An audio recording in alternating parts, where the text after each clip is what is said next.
Hi, this is Aisha. As an interior designer, I often come across spaces where the rug sizes just do not fit the room. Honestly, I think it is better not to have a rug than to have an ill-fitting one in the room. So today, I'm going to go through various exercises and tips to show you how to choose the right rug size for your room. We start by measuring the room and the size of the sofa. I like the rug to be at least 6 inches wider than the sofa on both sides. So let's take rug number 1. This is a classic example of the rug being too small. It looks more like a mat than a rug. This doesn't even cover the edges of my coffee table. I reject this. Rug number 2. This rug is still too small.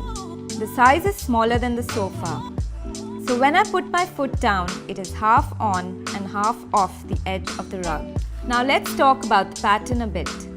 This Persian rug is beautiful, but it does not work in all spaces and sometimes fights with the other rugs in the room. In here, the other rug is a black and white herringbone cowhide. The Persian just doesn't work with this rug in the same space. I reject this as well. Rug number 3. As you can see, the rug here reaches up to the edge of the sofa. My side table and ottoman also partly sits on the edges of this carpet. So size-wise, it could be a bit larger, but this definitely works. In terms of pattern, I chose an all-white herringbone. It echoes the same design language of the black and white herringbone in the same space.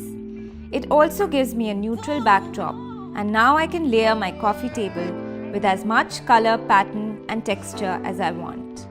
So do remember to measure your room and sofa when making this expensive purchase.